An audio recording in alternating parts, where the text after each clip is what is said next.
और चलिए दीपक चौरसिया भी जुड़े हुए हैं फोन लाइन पर। एक तरीके से ऐलान जंग है ये, सीधे तौर पर यही कहा जा रहा है। दीपक जी, इस पर क्या रिएक्शन है आपका? अब मैं ये कहूंगा कि ये लोग खासतौर पर मौलाना साहब ये अल्लाह नहीं मानते, ये मुल्ला का इस्लाम मानते, ये मौलाना फैलाने वाले मौलाना का इस्लाम है। इस्लाम नहीं कहता। कुरान को हमने कई बार कोट किया है, वो कोट किया और मैंने में बोला है कि हिंदू और मुसलमान या मुसलमान नहीं, बल्कि मौलाना साहब की एक छोटी सी जमात जिसके 8 से 10% हिंदुस्तान में फॉलोअर है, जिसके खिलाफ वो दारुल उलूम देवबंद फतवा जारी कर चुका है कई सारे, जिससे माफी कबूल करने को तैयार नहीं हुआ दारुल उलूम देवबंद। ऐसे मौलाना साहब के करीबियत ये जताने की कोशिश कर रहे हैं कि न केवल वो अल्लाह के वली हैं, लेकिन अगर अल्लाह के वली को परेशान किया जाता है तो जलजला आ जाएगा। ये शब्द है उनके। और मैं आपको ये बता दूं, ये जो ऑडियो है ये कहीं ऐसी वैसी जगह नहीं घूम रहा है। मरकज की जो ऑफिशियल वेबसाइट है, जिसके बारे में आज दिल्ली पुलिस ने जानकारी मांगी है, मौलाना साहब से उसके पासवर्ड और उसके कंटेंट की जानकारी मांगी गई है, जहां पर मौलाना साहब से जुड़े हुए ऑडियो डाले जाते थे। कैमरे के सामने ये लोग नहीं आते हैं, क्योंकि इनका कहना है कि कैमरे के सामने आने के बाद हम जो है इस्लाम के कानून को तोड़ेंगे। जबकि हमने देखा है सलमान खान तो कैमरे के सामने आकर इतने बड़े इस्लाम के जानकार भी हैं, और हिंदू मुस्लिम सिख ईसाई ब्राह्मण बौद्ध जैन धर्म सबकी मान्यताओं को मानने वाले सलमान खान है। इनको लगता है कि ये कैमरे के सामने अगर आएंगे तो इनका जो मुल्ला वाला इस्लाम है वो खतरे में पड़ जाएगा। नवेद, ये ढोंग है, ये इस्लाम के नाम पर एक पाखंड है, ये पैसा जमा करने की एक साजिश है। ये अपने भोले भाले जो इनके अनुयायी बन जाते हैं ना, उनको भड़काने के लिए इस तरह की बातें और इस तरह की तकरीरें करी जाती है। इनको भगवान के बराबर रखा जाता है। मुझे याद है जब आशाराम की केस को मैं फॉलो कर रहा था तो उनके जो चेले चपाटी है वो भी उनको भगवान कहा करते थे, वो उनको बापू भगवान कहा करते थे। वैसे ही मौलाना साहब है, अपने आप को अल्लाह का वली डिक्लेयर करा रहे हैं। लेकिन मुझे लगता है कि अब इनका ढोंग और पाखंड चलेगा नहीं। मुसलमानों की आड़ में ये छिप जाना चाहते हैं। हिंदुस्तान के मुसलमान मौलाना साहब की इस हरकत को कतई पसंद नहीं कर रहे। चंद एक लोग हैं जो उनके वकील बनकर उतर आते हैं। जी मैं यहाँ साफ कर दूं, दीपक जी, खुदा का वली यानी कि खुदा का दोस्त, आपको नहीं लगता मौलाना साद ने ये जो कोट कह के खुद के लिए सेल्फ गोल कर लिया है? पहले तो तबलीगी जमात पूरे इस्लाम का मिरर नहीं है, पूरे इस्लाम के बराबर अगर मैं कहूं तो तबलीगी जमात के फॉलोअर 5% या 2% या 1% भी नहीं होंगे। उसमें खुदा का वली खुद को कहलाना सेल्फ गोल नहीं है? मैं सेल्फ गोल नहीं मानता इसको। मेरे ख्याल से उनके फॉलोअर शायद ऐसी ही भाषा पसंद करते होंगे। तो जहां तक मुझे जानकारी नवेद, इसी तरह की तकरीरें वो करा करते थे।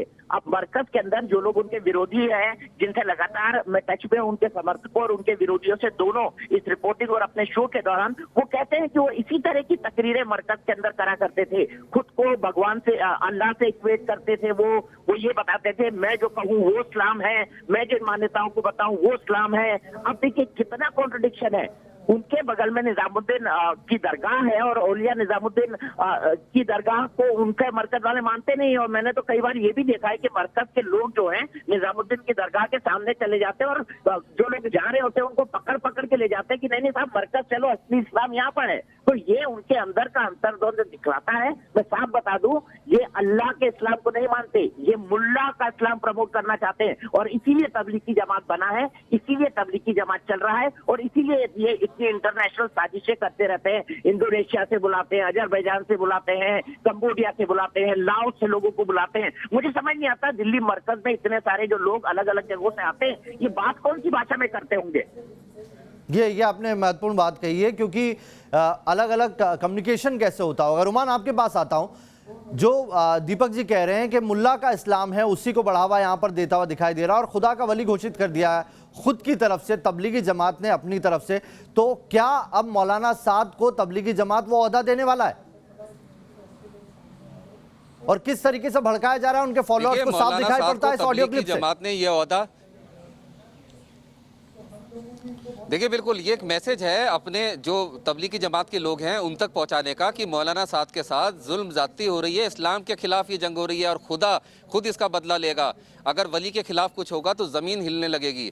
मतलब ये दिखाने की कोशिश है कि इनके अंदर बहुत ताकत है, ये बहुत बड़े आदमी हैं, खुदा के करीबी हैं और मुसलमानों की आड़ में अब छुप रहे हैं। और सबसे बड़ी बात ये है कि अपने तबलीगी जमातियों को 1400 साल पिछले इस्लाम में जिस तरह से लोग रहा करते थे, जिस तौर तरीके से रहा करते थे, वो सिखाते हैं और खुद इनकी अपनी वेबसाइट है, इनका अपना यूट्यूब चैनल है, इनका फेसबुक पेज है, ये ट्विटर पर हैं, इनके जो फार्म हाउस है उसमें स्विमिंग पूल है।